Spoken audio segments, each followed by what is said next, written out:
cumpliendo la gran comisión de nuestro Señor Jesucristo de, por tanto, ir y hacer discípulos a todas las naciones, enseñándoles que guarden todas las cosas que os he mandado.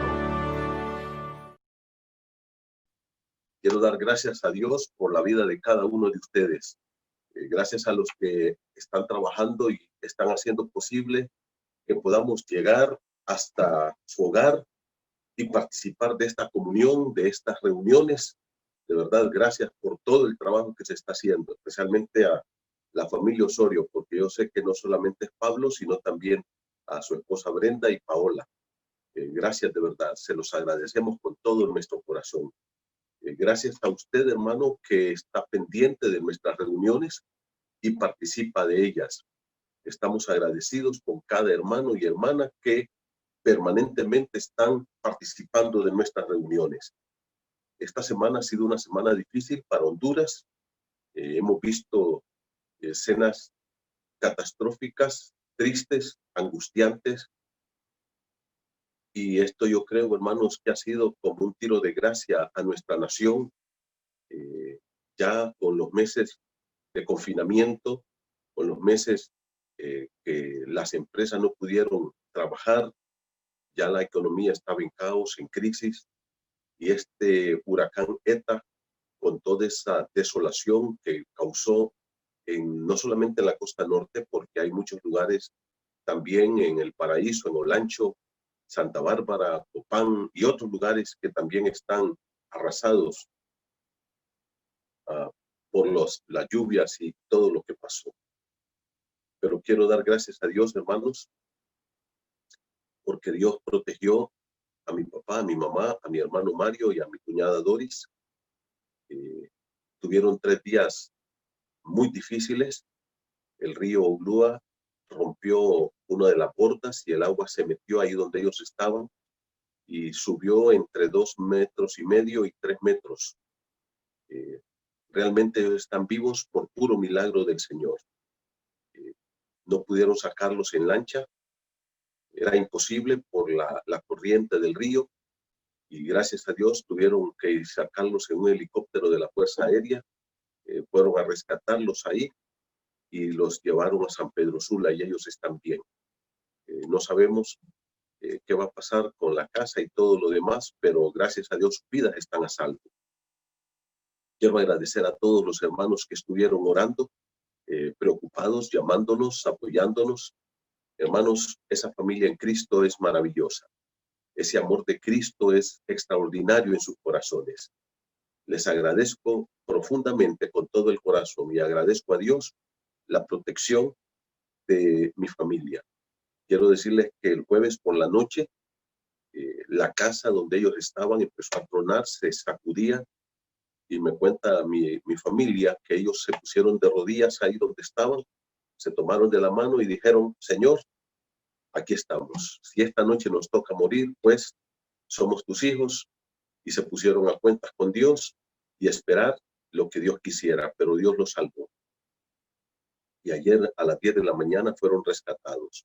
Hermanos, muchas gracias de verdad. No saben cuánto se los agradecemos. Estamos estudiando la palabra de Dios y quiero que por favor vengan a la Biblia. Es el libro que nosotros tenemos como nuestra fuente de autoridad, como nuestra fuente de sabiduría, que nos enseña y que es la palabra de Dios. Juan capítulo 18 y Juan capítulo 19. Hemos dividido el Evangelio de Juan en 8 secciones. Estamos en la número 7. Esta sección la hemos titulado El Verbo de Dios es el siervo sufriente por un hombre indiferente. Antes de morir en la cruz, justamente ahí en Juan capítulo 13, 14, 15, 16, 17, que ya los estudiamos, fue la sección anterior, ahí también el Señor instituyó ese mandamiento que nos dio, esa ordenanza que nosotros le llamamos, que es el participar de la Santa Cena. Y como Él dijo, hagan esto en memoria de mí. Y cada vez que tomamos este pan, bebemos esta copa, estamos recordando esa obra de Cristo en la cruz. Estamos recordando que Cristo tomó nuestro lugar en la cruz del Calvario. Él pagó por nuestros pecados. Pero también esta Santa Cena, hermanos, es un paso, un voto de consagración a Dios, donde yo hoy le entrego mi vida, la rindo al Señor. Me ofrenda, me pongo como una ofrenda para Él. Como Él dijo en Romanos 12, ofrenda en sacrificio vivo, santo y agradable a Dios. Entonces, la Santa Cena primero nos recuerda la obra de Cristo en la cruz del Calvario. Esto que estamos estudiando en Juan 18 y 19. Pero también la Santa Cena nos reta hoy a que así como Cristo dio toda su vida por mí, yo también dé toda mi vida para Él.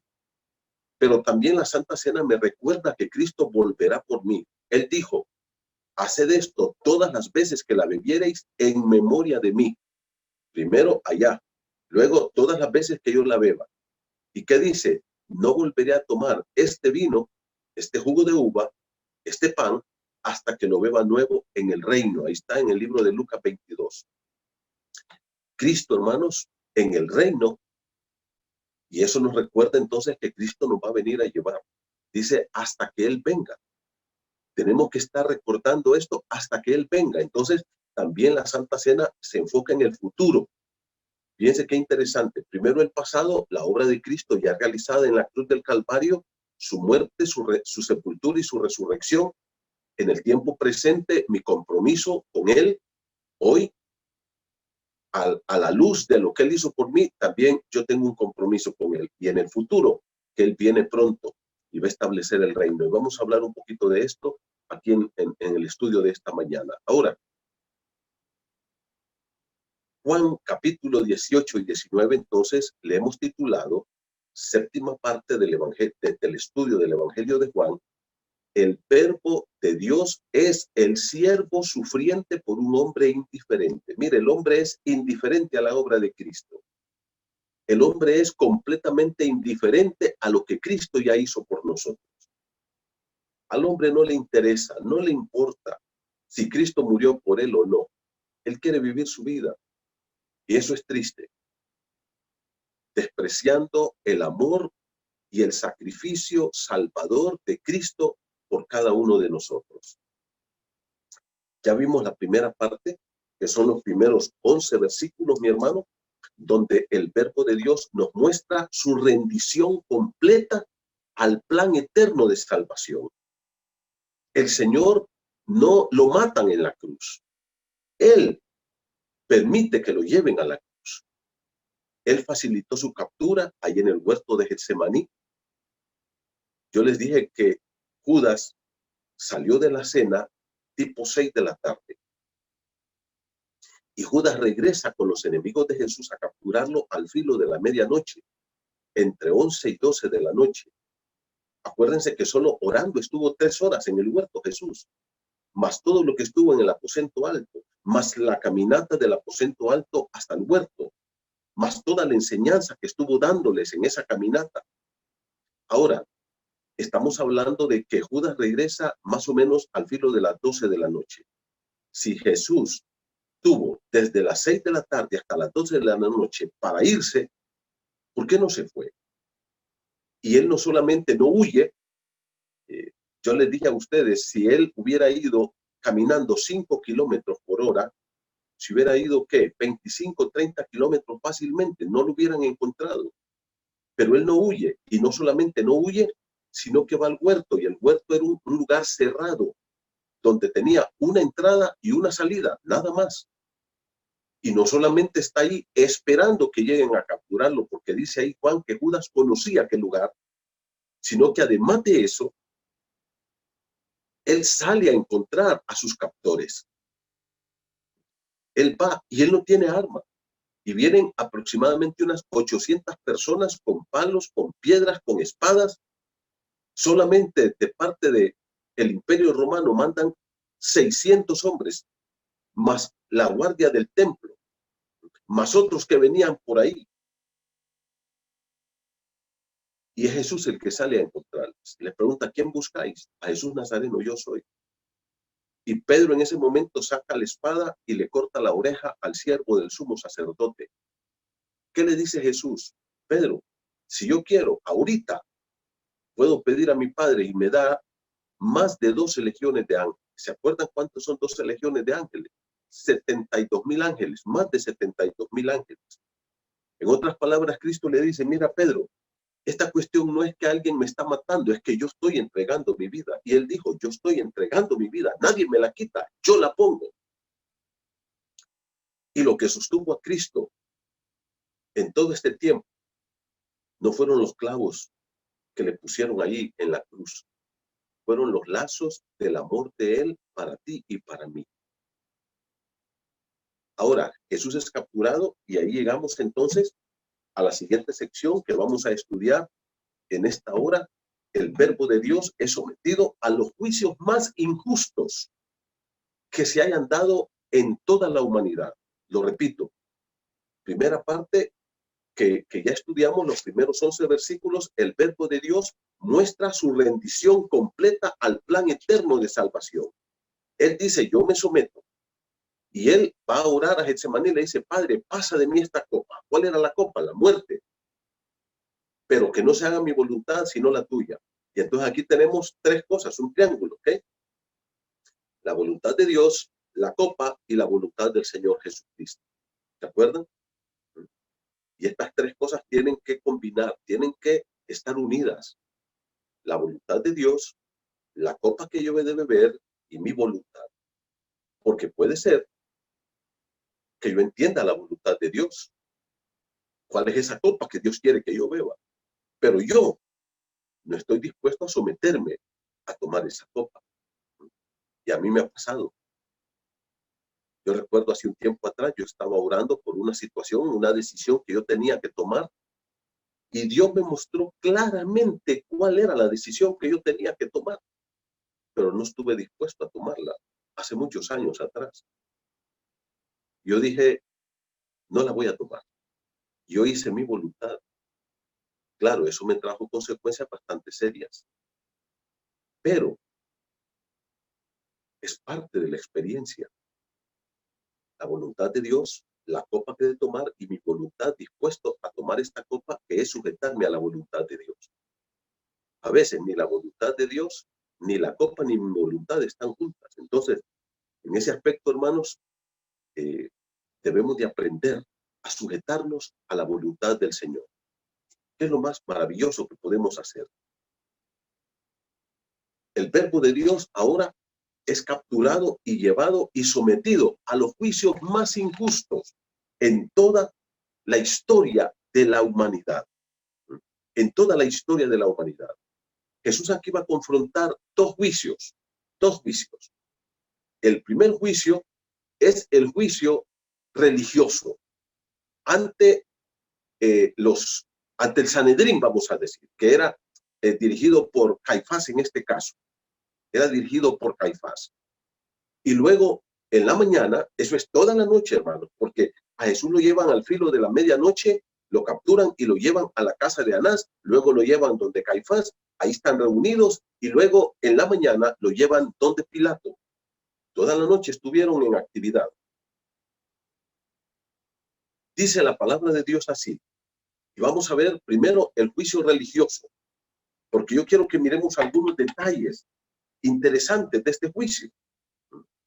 El juicio religioso de Jesús. Mire conmigo el versículo 12, dice, entonces la compañía de soldados, el tribuno y los alguaciles de los judíos prendieron a Jesús y le ataron. Ahí comienza la crueldad contra el Señor. Óigame, lo amarran como que si Jesús está armado, que tiene alguna arma o que se les va a ir, si son ¿qué? Casi 800 personas. Mire a quienes menciona aquí. La compañía, solo una compañía de soldados tenía 600 soldados más o menos. Y luego, ¿qué dice? Y el tribuno y los alguaciles eran los que cuidaban el templo de los judíos. Dice, prendieron a Jesús y lo ataron. Y se lo llevaron entonces. Versículo número 13 dice, y le llevaron primero a Anás, Hermanos, Anás no era el sacerdote, no era el sacerdote era Caifás, pero dice aquí que Anás era suegro de Caifás. Él era el viejo, Caifás era joven. Caifás, Anás, queridos hermanos, era el que movía los hilos. Esta era la esencia del mal. Anás era el hombre del pensamiento malévolo, el hombre del corazón perverso. Anás manejaba a Caifás y a través de Caifás, Anás manejaba también ahí el concilio de los judíos. Ahora, mis hermanos, dice la escritura aquí que primero lo llevan donde Anás. Él es el primero que confronta a Jesús. La ley decía en Israel que en la noche no se podían hacer juicios. Primera violación. Lo capturan en horas que no tienen que capturarlo y lo enjuician en horas que no tienen que enjuiciarlo. Ellos deben esperar hasta la mañana para empezar el juicio. Ellos deben esperar que amanezca. Después de las 6 de la mañana, ellos podían juzgar a Jesús. Pero ellos no lo hacen. Ellos comienzan el juicio a medianoche. Y lo primero que hacen, dice aquí, es llevar a Jesús delante de Anás. Ahora, Anás, queridos hermanos, había sido sumo sacerdote entre el año 6 y el año 15 después de Cristo. Él tuvo el poder. Anás. Y Anás se casó, se alió, se unió con el poder político romano. Él sabía que esto le traería muchos dividendos, muchas ganancias en poder, en dinero, en todo lo que él podía pensar. Entonces, Anás fue haciendo una alianza profunda. Y por eso es que Anás, aún a las matanzas que hacían los Herodes y a las matanzas que hacía Pilato, nunca dijo nada. Siempre estaba callado porque estaba confabulado con el poder político. Habían hecho una alianza religiosa política. ¿Y qué pasó? Bueno, mira el versículo número 13, estoy leyendo Juan 18:13. Y le llevaron primeramente a Anás. No tenían por qué llevarlo donde Anás. Ahí está otra violación del juicio de Jesús. Anás no tenía nada que ver. El sumo sacerdote era Caifás, su yerno. Pero como él es el que mueve los hilos, él tiene el poder, realmente lo llevan a su casa. Y dice, porque era suegro de Caifás. ¿Y qué tiene que ver eso? No tenía nada que ver. Él no era nada ya. Y dice que era sumo sacerdote Caifás aquel año. Caifás, hermano, fue nombrado sumo sacerdote a partir del año 18 después de Cristo. Lo nombró sacerdote el prefecto de Judea, Valerio Grato. Valerio Grato, que de grato no tenía nada. Era un cruel, un criminal, un sanguinario. Y fue depuesto en el año 36. Caifás. ¿Se acuerdan que les dije que Anás estuvo del año 6 al año 15? Luego vino Caifás por injerencia de Anás con este señor Valerio Grato, y en el año 18 lo nombraron sumo sacerdote. Pueden ver cómo los políticos son los que están nombrando los sacerdotes. Era una mafia. Era una verdadera mafia. Ellos, por ejemplo, eran los que tenían los negocios en el templo. Cuando Jesús llegó a limpiar el templo, $3 millones, según lo que mencionan algunos estudiosos de la escritura, era lo que Anás y Caifás ganaban al año de sus negocios fraudulentos, ahí en el templo. Entonces, esto de religioso no tenía nada realmente, hermanos. Esto era pura política, pura política. Ahora, ¿cuál es el punto aquí? Que estos dos, tanto Anás como Caifás, lograron mantener relaciones muy cordiales, fraternas, unidas con los romanos y empezaron a mezclar lo político con lo religioso en el templo de Dios. ¿Y ahora qué dice? Versículo 14 dice, y era Caifás el que había dado consejo a los judíos de que convenía que un solo hombre muriera por el pueblo. Cuando Caifás dijo, ustedes no saben nada, es mejor matar a un hombre por el pueblo. Y esto es dando a entender que Jesús iba a morir por la nación de Israel y por el mundo entero. Luego viene un detalle que menciona aquí Juan, que es la negación de Pedro. Dice que por ahí andaba Pedro, y esto lo une porque primero está el rechazo de la gente, de los impíos, de Anás, de Caifás, de los judíos, de todos ellos. Pero esto se une también al temor y que obliga a sus discípulos a negar a Jesús. Y uno de ellos es Pedro. Los demás se fueron y no aparecen. Por lo menos Pedro andaba por ahí con Juan. Los demás no aparecen. Se van a esconder, huyen. Y miren, hermanos, es que esto es algo tan sencillo, porque esta chica no está acusando a Pedro. No es una acusación formal contra Pedro. Miren ustedes conmigo.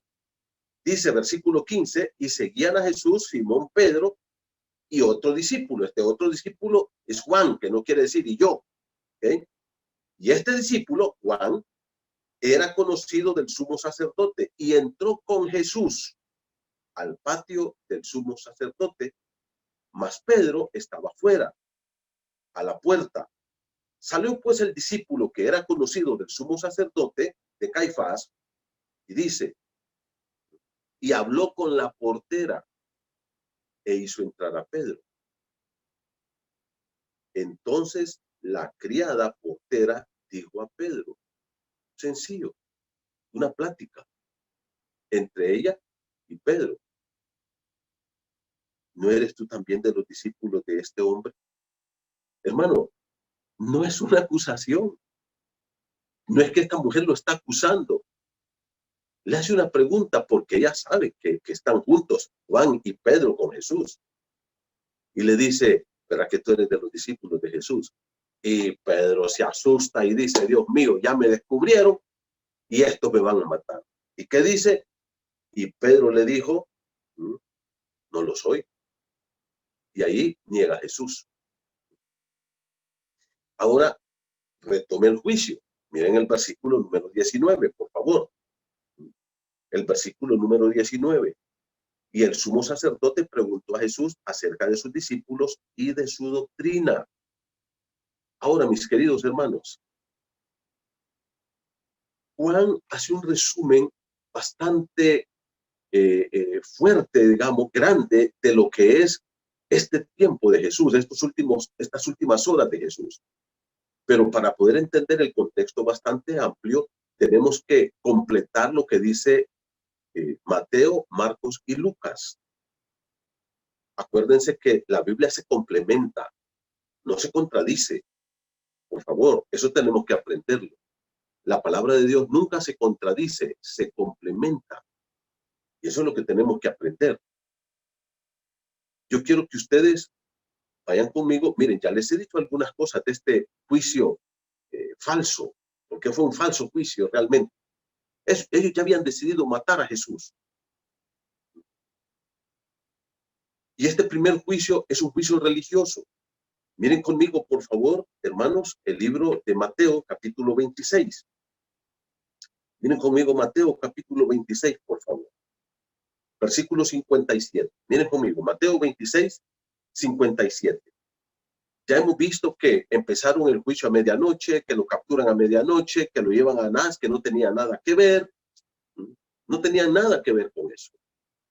Ahora, dice así el versículo número Mateo 26, 57. Dice, los que prendieron a Jesús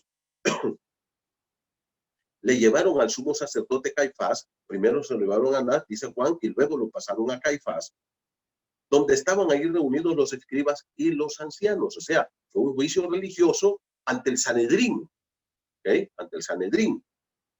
Verso 58. Y Pedro le seguía, versículo 59, y los principales sacerdotes y los ancianos y todo el concilio. Miren lo que dice. Versículo número 59, estoy leyendo.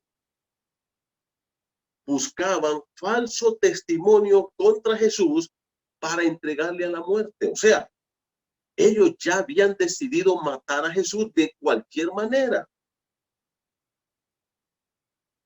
Por tanto, dice, buscaban, o sea, empezaron a darle dinero para que pusieran testigos falsos contra Jesús.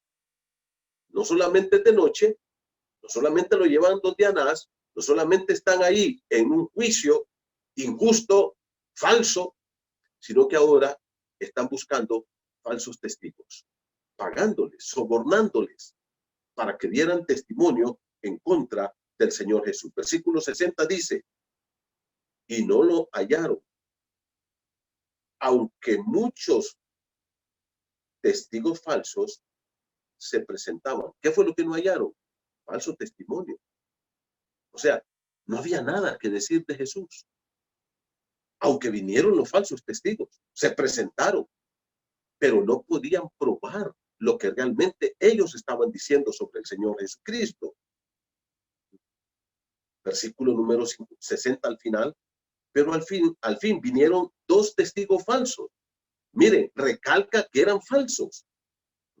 ¿Qué decía la ley sobre el falso testimonio? Les voy a leer lo que dice Deuteronomio capítulo 19. Les voy a leer a ustedes versículo 16. Deuteronomio capítulo 19, versículo 16. Escuchen lo que dice.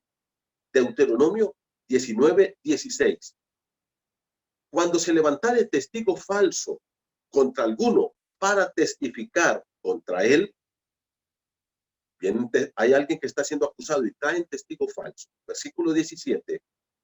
Entonces los dos litigantes se presentarán delante de Jehová y delante de los sacerdotes. Esto es lo que estaban haciendo delante en el templo, delante de los sacerdotes ahí. Y luego, ¿qué dice? Y de los jueces que hubieren en aquellos días. Deuteronomio 19, 18. Y los jueces inquirirán bien. Y si aquel testigo resultare falso, ahora, esto no es que les comprueban que son testigos falsos, sino que ya los preparan, les pagan para que den falso testimonio. Ya se dan cuenta. Era terrible, hermanos. Era terrible. Y dice,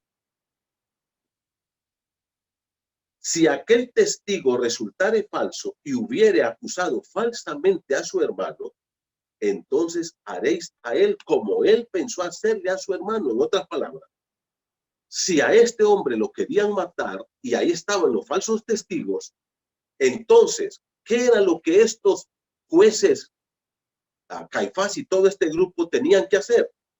Agarrar a estos testigos falsos y condenarlos a ellos a la muerte y dejar en libertad a Jesús. Eso decía la ley de Dios, pero ellos no lo hacen así. Ahora, Caifás entiende que él está perdiendo el juicio, que ese juicio no lo va a ganar, que no lo va a ganar, que no hay argumentos para matar a Jesús. Él entiende esto y se hace otra jugada entonces. Vayan conmigo de nuevo a Mateo capítulo número 26. Vayan ahora conmigo a Mateo 26. Dice así el versículo número 61. Mateo 26, 61.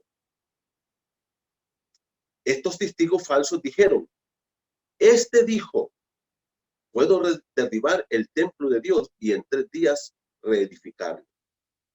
Y levantándose el sumo sacerdote le dijo, él toma la rienda y dice, aquí tengo que hacer una jugada olímpica, un gol olímpico, porque si no voy a perder este juicio.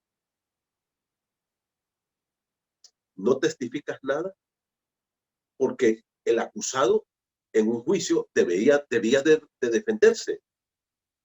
Él debía de probar su inocencia también. ¿Ah? Jesús se queda callado, no contesta nada. ¿Por qué? Porque este sacerdote Caifás es el que debe defender a Jesús. Jesús dice, ¿y por qué me voy a defender cuando estos son falsos, están diciendo mentiras, y es el sacerdote el que tiene que probar sus mentiras y sacarme en libertad? Y no dice nada Jesús, no se defiende. Versículo número 61 dice, ¿qué testifican estos contra ti? Versículo 63, mas Jesús callaba, no contestó. Entonces el sumo sacerdote le dijo, te conjuro por el Dios viviente que nos digas si tú eres el Cristo, el Hijo de Dios. Miren la pregunta de este hombre. Él dice, este caso lo estoy perdiendo. No hay argumentos. Estos son falsos. Pero me queda todavía un arma escondida. ¿Cuál era, mi hermano? Poner a Jesús bajo juramento delante de Dios. Jesús hasta ese momento cayó. No ha dicho una palabra. No la ha dicho. Pero cuando el sumo sacerdote, con la autoridad revestida que tiene como representante de Dios en la tierra, le dice, te conjuro delante del Dios que tú me respondas si eres el Cristo, el Hijo de Dios, Jesús no tiene más opción que contestar. Y se somete a la autoridad del sumo sacerdote, aunque es un impío y perverso, aunque es un asesino cruel y mentiroso. Versículo número 64, Jesús le dijo, tú lo has dicho. ¿Sabe lo que quiere decir esa respuesta? Claro que sí, yo soy. Lo que tú has dicho, eso es lo que yo soy. Y además os digo que desde ahora veréis al Hijo del Hombre sentado a la diestra del poder de Dios y viniendo en las nubes del cielo. Jesús le dice, yo soy lo que tú has dicho. ¿Qué es lo que dijo? Mire, número uno, el Cristo. ¿Sabe lo que es el Cristo? El ungido de Dios, Mesías prometido en el Antiguo Testamento, el único salvador del ser humano. Segundo, el Hijo del Dios viviente. Eres hombre, pero eres Dios. Eso es lo que le está diciendo. Tú aceptas que tú eres hombre, pero que también eres Dios. Tres cosas. Jesús es hombre, Jesús es Dios y Jesús es el Mesías prometido, el ungido prometido para salvar al hombre. ¿Eres tú estas tres cosas? Le dice. Y Jesús le dice, claro que sí, yo lo soy.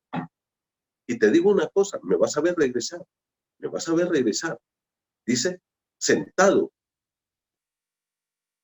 Veréis al Hijo del Hombre sentado a la diestra del poder de Dios y viniendo en las nubes. Voy a reinar y voy a regresar. O sea, Jesús le está dando un golpe tremendo, bíblicamente. En ese momento, hermanos, el sumo sacerdote pega un salto y dice, sí, esto es lo que estoy buscando. He ganado, lo he vencido. Versículo número 65, mire conmigo. Entonces el sumo sacerdote rasgó sus vestiduras. Ha triunfado, ha ganado, ha hecho que Jesús acepte que Él es Dios. Acepte que Él es el Mesías, el ungido prometido. Y dice, ha blasfemado. Y como Cristo ha blasfemado, tienen que matarlo. Tienen que matarlo. ¿Y se acuerdan cuántas personas están ahí? Y dice, ¿qué más necesidad tenemos de testigos? Dice, ya estos mentirosos que se vayan. Ya no los necesitamos. Él, con su propia boca, se crucificó a sí mismo. Luego, ¿qué dice? Mira el versículo 65. Ha blasfemado. ¿Qué más necesidad tenemos de testigos? No hay más necesidad. Relevo de pruebas. Ya confesó. Ya no se necesitan pruebas. He aquí, ahora mismo habéis oído su blasfemia. ¿Qué os parece? Y respondiendo ellos dijeron, es reo de muerte. ¿Qué dijo Caifás? Ganamos. No hay necesidad de testigos. Vamos a ganar esta batalla y la hemos ganado. Hermanos, un juicio cruel, un juicio mentiroso. Este juicio que le llevaron al Señor Jesucristo, a todas luces, es un engaño. Termina el juicio religioso, ya está condenado, y ahora pasamos al juicio civil ante el representante romano. Y esto nos lleva entonces, hermano, a a Juan, busque de nuevo Juan, capítulo 18. Juan, capítulo 18, versículo 28. Previo a esto está de nuevo la negación de Pedro, las otras dos. Cristo dijo que Pedro lo iba a negar 3 veces. Entonces, previo a esto está la negación de Pedro. Versículo 25, 26 y 27. De nuevo, hermano, no son acusaciones contra Pedro. Pedro está tan asustado, Pedro está tan aterrado que dice, esto si yo confieso que soy seguidor de Cristo, su discípulo, me van a matar. ¿Y qué dice? Mire conmigo rápidamente, Juan 18, 25. Y estaba Pedro en pie, calentándose, hacía frío, dicen esos días. Y Pedro se acercó ahí donde había un fuego para calentarse. Y le dijeron, una pregunta, otra. ¿No eres tú de sus discípulos? Una pregunta sencilla, no lo están acusando. ¿Y Pedro qué dice? No lo soy. Y uno de los siervos del sumo sacerdote, pariente de aquel a quien Pedro había cortado la oreja cuando estaba ahí en el huerto, le dijo, ¿y no te vi yo en el huerto con él? Y Pedro negó otra vez al Señor. Dice el libro de Marcos que Pedro maldijo, que dijo, no, yo no soy nada de ese hombre, no lo conozco. Y enseguida cantó el gallo. Es interesante que los evangelios sinópticos, Mateo, Marcos y Lucas, dicen que Pedro, una vez que negó a Jesús las 3 veces y escuchó que el gallo cantó, se acordó de las palabras de Jesús y dice, y salió, o sea, se fue de ese lugar y lloró amargamente. O sea, Pedro tuvo un arrepentimiento genuino. Judas no lo tuvo. Judas tuvo un remordimiento, pero no fue a Jesús y le pidió perdón. Ahora, mis hermanos, esto nos lleva entonces al juicio civil de Jesús. Y aquí tenemos otra pantomima de juicio. Aquí tenemos muchos detalles terribles. Juegos de Pilato con el pueblo, con Jesús, y queriendo quedar bien con Dios y con el diablo. Y eso no se puede. Uno tiene que ser definido. Uno tiene que ser definido. No podemos quedar bien con Dios y con el diablo. Y eso fue lo que Pilato quiso hacer.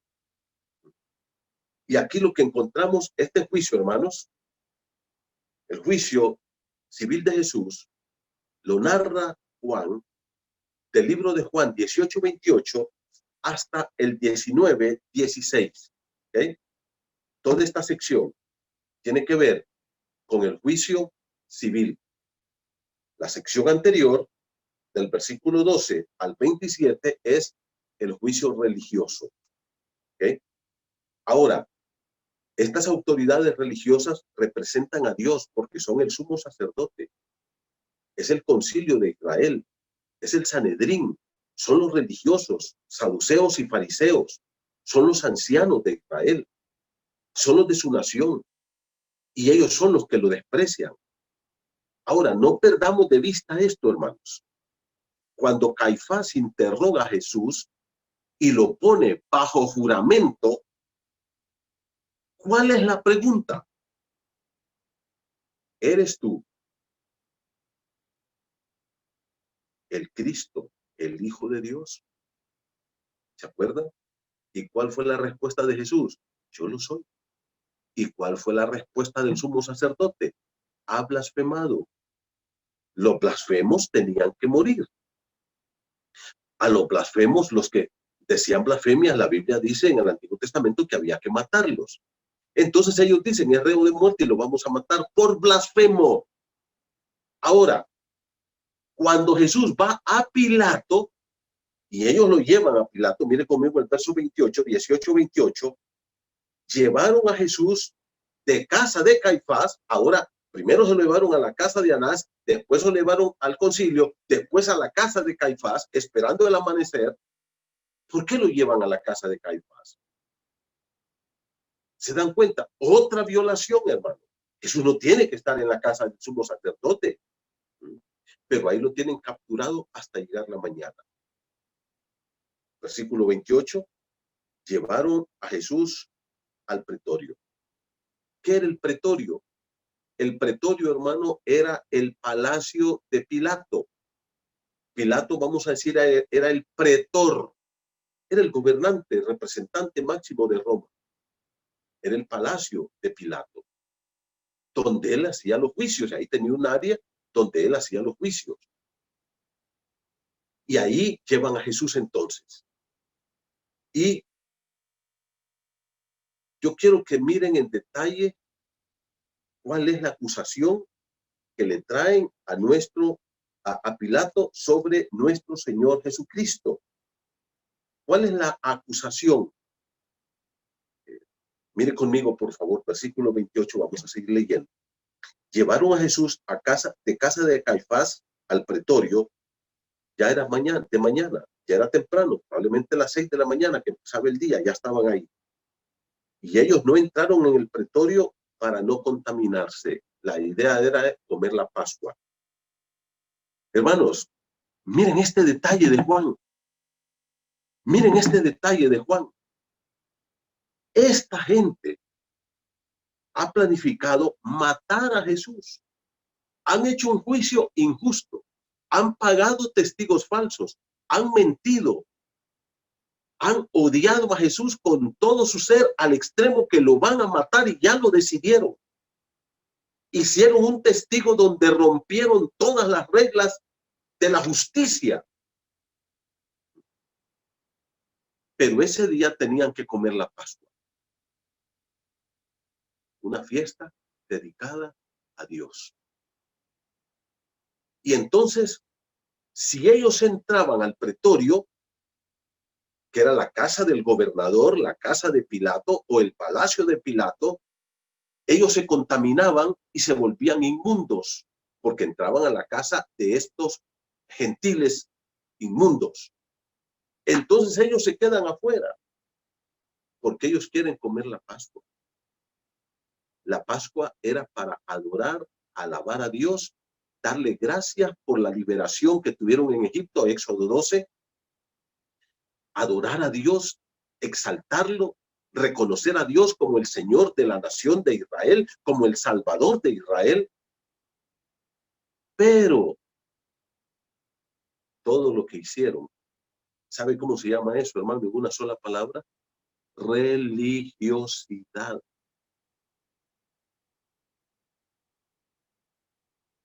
Han odiado a Jesús, su corazón está lleno de odio, han matado a Jesús, ya ellos ya lo mataron, ya decidieron quitarle su vida injustamente, pusieron testigos falsos, violaron todas las leyes legales de su tiempo, mintieron, engañaron, hicieron todo lo que quisieron, llenos de pecado, llenos de maldad, pero ellos tenían que comer su Pascua.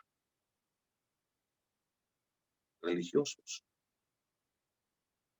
Y tristemente así hay mucha gente que tiene una religión, va a la iglesia, no importa cuál sea, da sus diezmos, sus ofrendas, canta coritos, ahí está cantando, pero otro día sale a la casa de las amantes, pero está robando, está mintiendo, está haciendo cosas injustas en su negocio, está robando impuestos, está mintiendo, engañando, llevando una vida fraudulenta. pero a la iglesia a cantar coritos. Estos hicieron eso. Mire cómo dice Juan, no entraron al pretorio para no contaminarse y así poder comer la Pascua. Querían adorar a Dios esa noche. Querían cantar y exaltar a Dios. Querían alabar a Dios por su salvación, porque los había liberado de Egipto. Pero mataron a Jesús ese día. ¿Cuántas personas no hay así? Religiosas. Y no estoy aquí hablando de X o Y religión. Estoy hablando del molino, estoy hablando de, podemos hablar de cualquier grupo religioso que usted quiera. Dios no quiere religiosos, Dios quiere gente espiritual. Lo voy a repetir.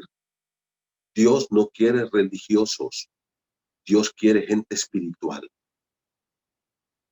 Gente honesta, sincera, con corazón limpio. ¿Te acuerdas lo que dijo Jesús en Mateo 5:8? Bienaventurados los de limpio corazón, porque ellos verán a Dios.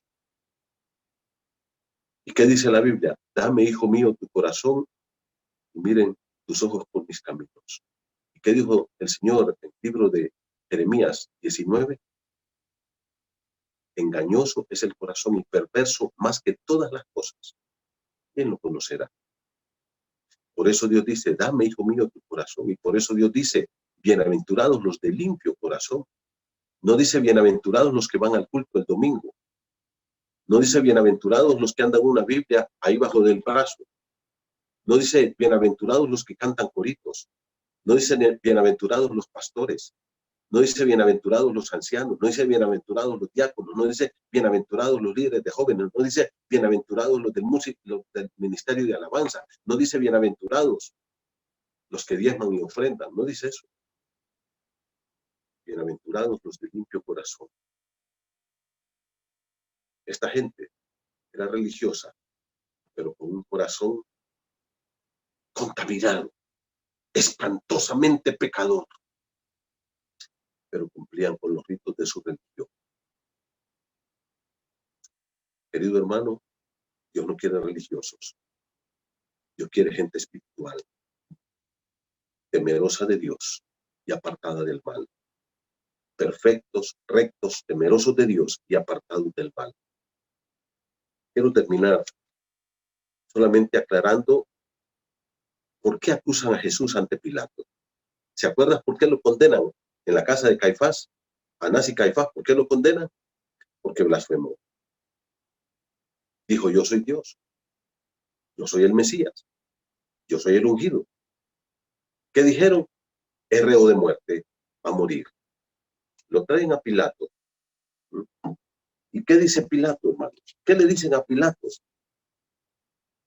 Yo quiero que mire, dejemos por un momento aquí, Juan, porque Lucas lo pone un poquito más claro. Mire conmigo Lucas, por favor. Capítulo 23. Vaya conmigo a Lucas, capítulo 23. Dice así el versículo 1, Lucas 23:1. Leo para usted. Dice, levantándose entonces toda la multitud, toda la muchedumbre de ellos, mire, habla ya de una muchedumbre, llevaron a Jesús a Pilato. ¿Y de qué lo acusan? Versículo número 2. Y comenzaron a acusarle diciendo, a este hombre hemos hallado que pervierte la nación, que prohíbe dar tributo a César, diciendo que él mismo es el Cristo, un rey. ¿Ya se da cuenta? No le fueron a decir a Pilato, Pilato, mira que este blasfemo, matalo, por favor. No, porque a Pilato no le importa si Jesús es blasfemo o no. De hecho, él era blasfemo. Eso a Pilato no le importa. Pero de un momento a otro cambian la acusación y aquí se mira la maldad profunda de estos líderes religiosos. Aquí se mira la maldad, la esencia de la maldad. Ellos todos lo planificaron perfectamente bien. Y dicen, mire, si vamos a Pilato y le decimos que este blasfemó, a Pilato no le va a importar en lo más mínimo eso. Pero hay una acusación que Pilato no la puede pasar por alto, que él dijo que es rey. Y aquí solo hay un rey, el emperador romano. Y todo aquel que quiere sublevarse y decir que él es rey y darle golpe de estado al emperador romano, a ese lo van a matar en el imperio romano. Entonces cambian su acusación. Son perversos. Y no solamente le dicen que es rey, sino que Jesús lo acusan de levantar a la nación en contra de Roma. Cuando le dicen, hemos hallado que pervierte a la nación, lo que le están diciendo es, este hombre está promoviendo sediciones en contra de Roma. Es peligroso para el imperio. Además, nos está prohibiendo que demos tributo o que paguemos los impuestos a Roma. Era otra cosa también seria. A Roma le podías tocar cualquier cosa, pero si le estabas pagando los impuestos, estaba bastante bien. Pero le dicen, este hombre ya no quiere que paguemos tributo a Roma. Va a minar la entrada de dinero a Roma, al emperador. Primero a ti, a Herodes, y luego ¿quién? Al emperador. ¿Y qué? Porque él dice que él es el rey. ¿Y sabe lo que le dicen? Son unos sinvergüenza. Y nosotros le dicen, no tenemos más rey que César. En otras palabras, se acomodan. Ellos odiaban a César y ellos odiaban a todos los romanos, pero odiaban más a Jesús. Y le dicen, nosotros preferimos a César que a Jesús. A este lo vamos a matar.